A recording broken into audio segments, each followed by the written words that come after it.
생존참 시청자 여러분 안녕하세요. 일요일 저녁입니다. 10시. 저도 이제 오늘 다 마감을 하고 퇴근하기 전에 카메라를 켜고 또 여러분들과 인사 또 나누고 있습니다. 어제 여동생 집들이 있었어요. 이제 결혼 한 지가 한 6년 정도 됐는데 신혼 살림을 투룸에서 조그맣게 시작했거든요. 시간이 좀 흘러서 6년 만에 새 아파트로 이사를 가서 어저께 밥도 먹으면서 또 매제죠. 여동생 남편 매제가 지금 하는 일은 자동차 정비, 예전에 자동차 부품 회사에서 일을 하다가 지금 정비 또 타이어 그런 쪽 일을 또 기술 가져가지고 하고 있는데, 요즘 뭐 다 이렇게 어렵고 힘들다 보니까 밥 먹으면서 서로 또 걱정돼서 하는 이야기, 뭐 밥상머리 뭐 이야기라고 할 수 있는 게 다들 경제 얘기, 또 먹고 사는 이야기, 밥벌이 이야기 했었는데, 이 자동차 업계 분위기가 좀 심상치 않은 것 같습니다. 뭐 다시금 어려운 곳들이 많지만 또 자동차 업계, 특히 부품 업체도 굉장히 지금 힘든 상황이라고 하는데요. 그 이야기 잠시 후에 나눠보도록 하겠습니다. 잠시 후에 뵐게요.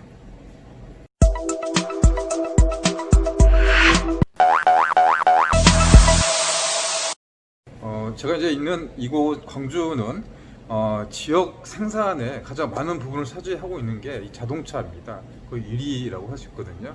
이 기아차 광주 공장, 요게 이제 뭐 생산 유발 효과를 하면 한 10조 정도 됩니다. 이걸 통해서 이제 협력업체들, 이 부품 업체들이 이게 납품을 해줘서 이 서클체인이라고 하잖아요. 이렇게 완성차를 만들어냅니다. 이 기아자동차가 1공장, 2공장, 3공장 있거든요. 우리가 쉽게 생각하는 소울이나 스포티지, 또 상용차를 이렇게 만들어서 한 내수 시장이 풀리는 게 한 40% 정도 되고요.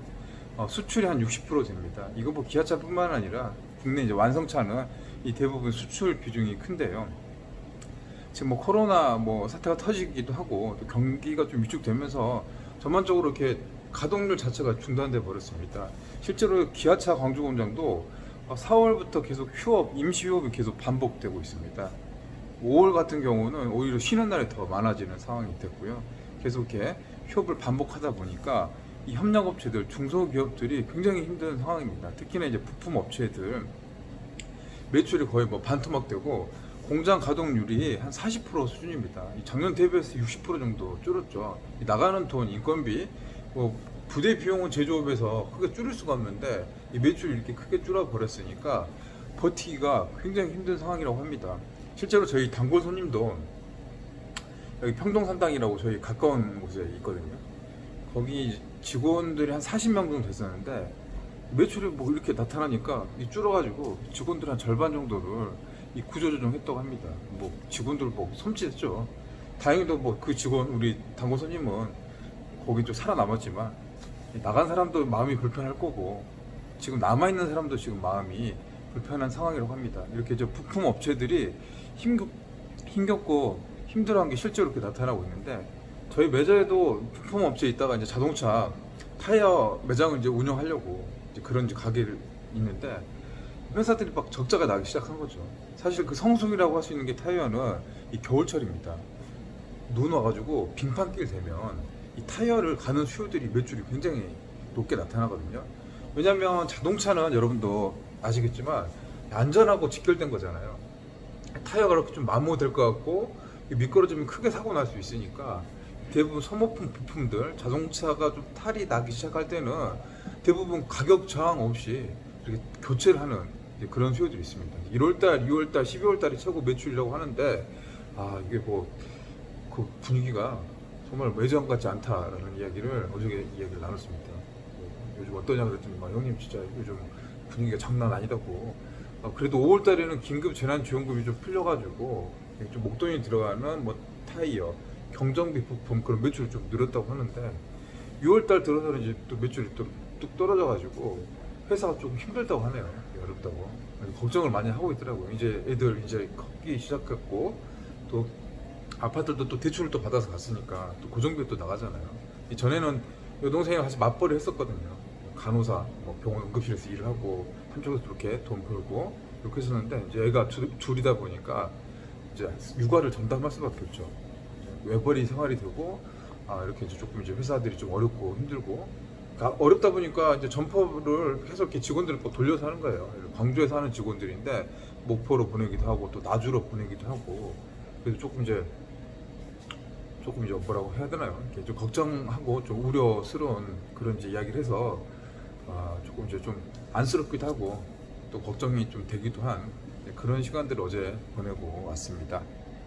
이제 문제는 이런 상황들이 이제 장기화되다 보면 완성차 수출이 이제 급감을 하게 되면 이제 지역에 있는 자동차 부품 업체는 이제 경영난을 다 호소를 하고 있습니다. 지금 다 호소하고 있을 겁니다. 대출 받아서 경영 안전 자금 이런 거 받아서 지금 이제 운영을 하고 있는데 그마저도 못 받은 그런 업체들 그런 데부터 무너지겠죠. 쓰러지겠죠. 실제로 이렇게 이제 쓰러진 데들은 이제 실업자들이 나타나고 있습니다. 이 제조에서 실직자 실업자분들이 이렇게 많이 쏟아져 나오고 있는데요. 이달에는 5만 7천 명, 제조업에서 5만 7천 명이 실업자가 됐습니다. 지난달 4월 달이죠. 4월 달에는 4만 4천 명. 제조업 일자리들이 계속 무너지고 있어요. 올 초부터 계속 늘어나고 있습니다. 근데 제조업이 양질의 또 일자리라고 할 수 있잖아요. 근데 거기서 일하신 분들이 가장 많은 부분이 이제 30대, 40대. 저희 같은 30대, 40대 분들이 가장 많이 일을 하는데 그분들이 이제 실직자로 이렇게 나온다는 거는 이게 고용에 있어서 아주 뼈아픈 대목이라고 할 수 있습니다. 대부분 이제 한 가정의 가장이잖아요. 실직되는데 이분들이 취업을 해야 되는데 자동차 쪽에서 일했던 경험이나 노하우를 살려서 자동차 쪽으로 재취업을 하면 그건 뭐 좋죠. 근데 지금 업계 자체가 이렇게 무너지고 있어서 마땅히 취업할 데가 또 없어요. 같은 경력을 살려서 갈 수 있는 곳들이 없다 보니까 지금 뭐 실업급여, 또 고용보험 이렇게 들어서 실업급여는 매달 지금 1조 원대로 돌파하고 있습니다. 이 자금들이 계속 고갈이 되고 있을 정도 이렇게 되다 보니까 빚을 내 가지고 실업급여를 충당하는 그런 이제 초유의 사태들이 실제로 지금 나타나고 있습니다. 지금 이같이 이렇게 부품업체들이 힘들고 어려운 거는 이 광주뿐만 아닌 것 같아요. 이 자동차 완성차가 있는 뭐 현대울산 납품해주는 거에 경주도 있잖아요. 경주도 있고 대구도 부품회사들이 많이 있고 클러스터 집단화가 많이 되어 있습니다.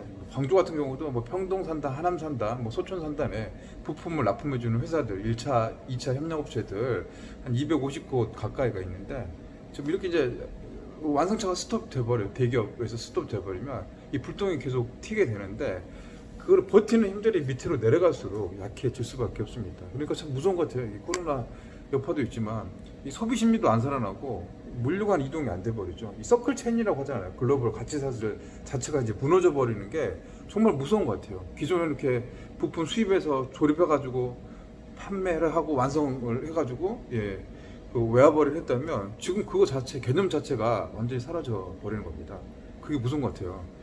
광주도 확진자가 나왔습니다.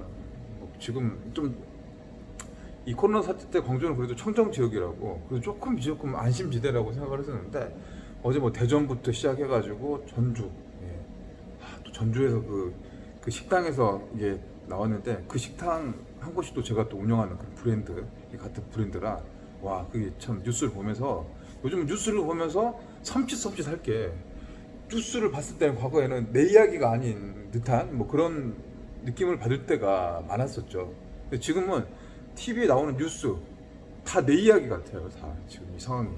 뭐 전주 그 식당이 하필이면 또 제가 운영하는 그 옷 브랜드랑 같은 곳이어서 좀 마음이 조금 이렇게 노심초사를 하고 있는 상황입니다. 참 다 힘들죠. 뭐 자영업도 힘들고 뉴스가 뻥뻥 터지니까 코로나가 터지고 광주도 지금 비상인 것 같아요. 또 다시 난리가 났어요. 지금 PC방에서 또 확진자 한 193명 정도 이게 돼가지고 잠잠할 듯 했는데 이게 또 뻥뻥 터지니까 정말 어떻게 해야 될지 모르겠습니다. 이게 또 지금 여름방학에 지금 대학 상권에 들어갔는데 코로나가 재확산 재유행이 되면 2학기도 지금 장담을 할 수가 없을 것 같아요. 2학기도 사이버 강의가 대체된다면 사실상 지금 1년 내내 비수기 방학 1년 동안 사실 매출을 이렇게 줄어가지고 이 자영업에 아무리 이렇게 날고 뛰는 실력을 가지고 있는 사람도 1년 이상 이렇게 비수기 상황을 간다면 버틸 수 있는 곳들이 손에 꼽을 정도 거의 없다고 봐도 무방할 것 같습니다. 정말 큰일입니다. 자동차 산업도 마찬가지인 것 같아요. 수출 이런 가치 자체가 다 망가져버리고 무너져버리면 중소기업, 그다음에 중견기업, 대기업으로 당연히 갈 수밖에 없습니다. 지금 이렇게 가장 약한 고리부터 힘겨운 상황이고 사투를 벌이고 있고 무너지고 있다면 그 다음 단계 갈 수밖에 없습니다. 지금 뭐 대기업도 안심할 수 있는 상황은 아닌 것 같아요. 쌍용차 예를 들어보겠습니다. 지금 쌍용차 지금 난리죠. 예, 계속 여기 팔았다가 하는데 지금 인도의 마인드라 그룹이 인수를 해서 한 10년째 끌고 오고 있습니다. 지금 뭐 자동차도 안 팔리고 신차는 개발 못하고 R&D라든가 그 돈이 없다 보니까 그 투입을 못하니까 경쟁이 계속 뒤처질 수밖에 없어요. 예. 마인드라 그룹이 그렇다고 돈을 많이 지원을 해줄 수 있는 그런 상황도 아니에요. 자기들도 힘들어. 인도도 지금 난리야 지금. 예. 그래서 이거를 쌍용차를 매각을 한다라고 매물을 내놨는데 지금 뭐 다시 뭐 안 팔겠다라고 하는 것 같은데 내부적으로 좀 문제가 있는 것 같아요. 그래서 유상증자를 통해 가지고 지분 구조를 줄인다고 하는데 마인드라가 지분 구조 51% 이하로 내려가면 지금까지 빌렸던 채무, 뭐 대출 외국계 은행에 다 갚아야 되거든요. 이러지도 못하고 저러지도 못한 상황, 예. 그런 상황에 지금 처해 있는 것 같습니다.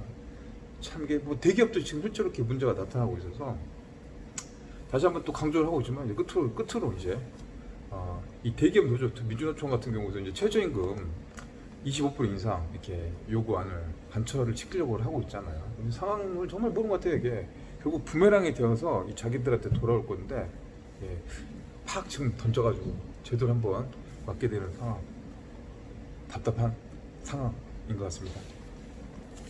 자, 이제 방송을 마치도록 하겠습니다, 여러분. 예, 뭐 일요일 시간인데 좀 깜깜한 이야기, 좋은 소식들, 좀 즐거운 소식들, 행복한 이런 바이러스를 전파를 해드려야 되는데 조금 어둡고 힘이 빠지는 소리만 해드리는 것 같아서 너무너무 죄송합니다, 여러분. 자, 여러분 한 주 동안 다들 고생하셨습니다. 예, 오늘도 개기일식이라고 하더라고요. 저 잠깐 봤더니 해가 이렇게 쫙 뜨더라고요. 예, 신기하더라. 예, 이게 이제 앞으로 10년 정도 후에 다시 볼 수 있다고 합니다. 예, 그때도 여러분 10년 후에 개기일식 보면서 우리가 생존 창업 해가지고 꼭 성공해서 살아남을 수 있도록 저도 마찬가지고 여러분도 마찬가지고 그런 시간들을 보냈으면 좋겠습니다. 자, 그럼 편안한 시간 되시고요. 여기서 인사드리겠습니다. 다음 시간에 또 봬요. 감사합니다.